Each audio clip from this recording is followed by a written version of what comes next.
Hi guys, today I want to share with you guys my macaroni and cheese recipe. I've shared a mac and cheese recipe before this, but it's a one pot mac and cheese recipe where you just dump everything in a pot. But this time around it's a little bit more elaborate. We're making the cheese sauce and I'm adding some sausages as well. I like to add fillings into my mac and cheese. So sometimes I like adding prawns, jumbo prawns. You can add lobsters, sausages, anything you like really. And so as I mentioned, today I'll be using beef sausage. So I've grilled my sausages and I've cubed them. And I have boiled my water with salt, generous amount of salt. And I am going to boil my macaroni. And I am using Barilla macaroni. And I'm just gonna boil this for 6 minutes. Oh dear. We're gonna boil this for 6 minutes. No, actually 6 minutes is to get al dente, so we're only doing 5. Alright, that's good. Doing 5 minutes, and we are going to prepare the sauce. So for this recipe, I will not be adding roux. I will not be adding roux. So I won't melt my butter and add flour.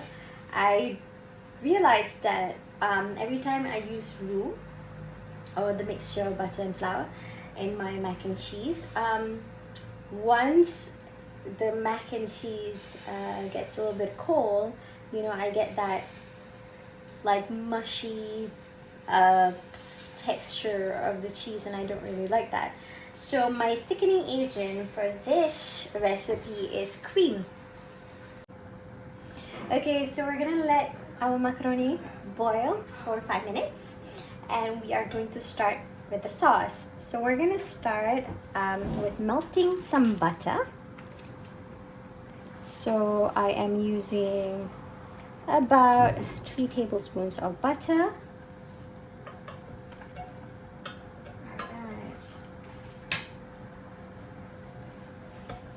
And I am going to add in some cooking cream. So I'm just gonna move that. Okay, so 3 tablespoons of butter, and I am going to add my cooking cream. So we're adding about a cup of cooking cream. Okay, so when you are boiling your cream and butter, you want it to be on medium heat because you don't want the cream to split. And I'm gonna add some onion powder and some garlic powder. So about half a teaspoon of each. This is just to give it, a little bit more flavor. And we've got garlic powder and a little bit of smoked paprika and a bit of mustard. Okay, I'm gonna mix it up first. We're gonna mix it up using a whisk so there are no clumps. My macaroni is almost done, so I can be quick with this one. And now I'm gonna add a little bit of smoked paprika. About half a teaspoon as well. No, actually about a quarter teaspoon. You don't want too much because the taste is quite strong. So about a quarter teaspoon of smoked paprika. And about half a teaspoon of mustard. Alright. Mix these up. We're gonna add some salt and pepper, and then add our cheeses. Again, just medium heat. Okay, you don't want it boiling, you just want it like this. It's beautiful. Make sure there are no more clumps. Alright. Some salt.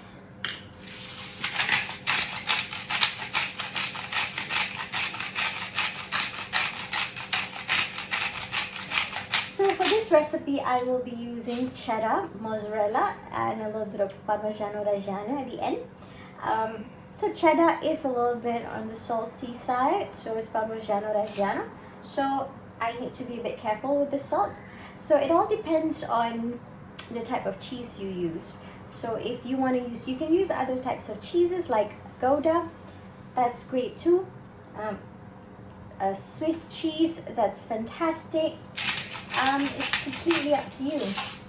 But I'm using the really basic ones so that you know you can try this recipe wherever you are without stressing to go look for the cheese.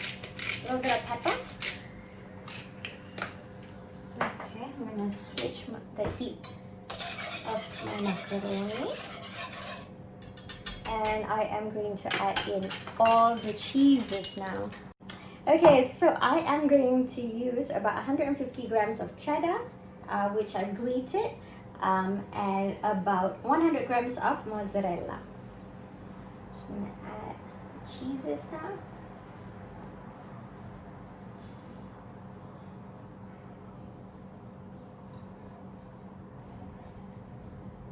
Okay. And we are going to increase the heat just slightly, still on medium heat. Just now I lowered it down a little bit, and we are going to mix until all the cheeses are nice and melted and beautiful.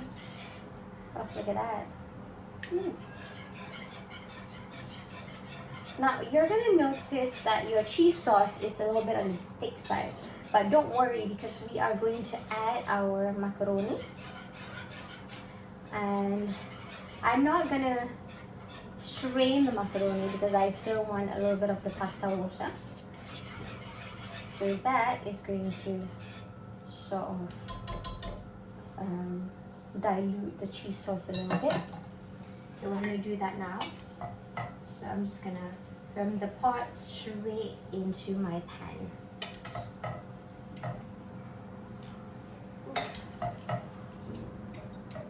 So we're gonna finish it off for a minute inside the pot, and we are going to pop it in the oven.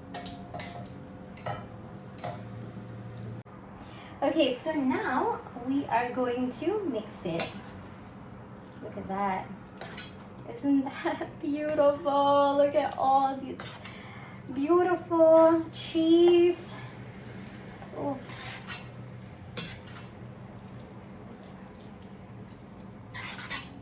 Okay, so at this point, you want to give it a taste and see if it's got enough salt and your other seasonings.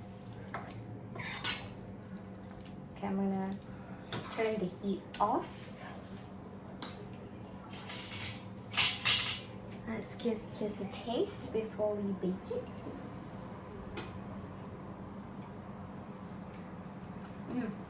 Yep, so good.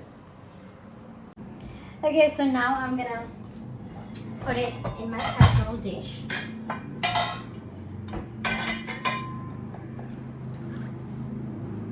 And then we're gonna sprinkle our sausages on top. Oof, look at that.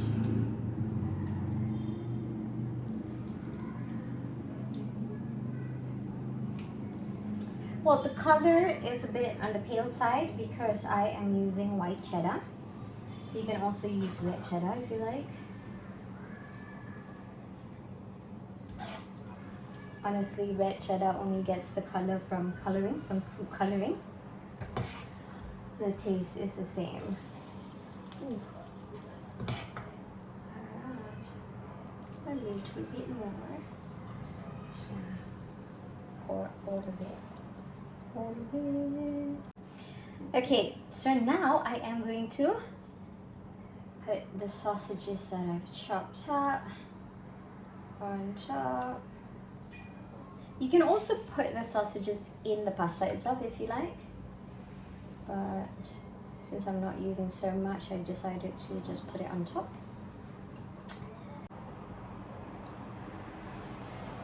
Alright, and now I'm gonna sprinkle my breadcrumbs.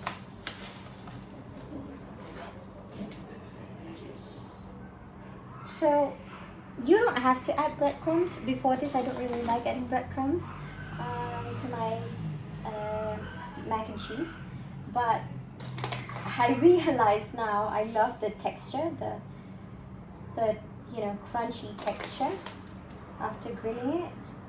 So we are going to end it with grating some Parmigiano Reggiano. Okay, so we're just gonna put that on top. Yes. So you're gonna have a lovely crust, Parmigiano Reggiano, and some breadcrumbs. So it's gonna be really crunchy. Gonna give a contrast texture to your mac and cheese. Absolutely beautiful. So I'm gonna pop this in the oven, grill setting, 250 degrees Celsius, really high heat, because you don't want to grill it for too long. Just about 4 to 5 minutes, and that's it, or until it's nice and golden and brown and all of that. So I'm gonna pop it in the oven now and show you the end result in a bit. Okay, so now it's done. It looks absolutely delicious. I'm gonna serve it up and show it to you guys.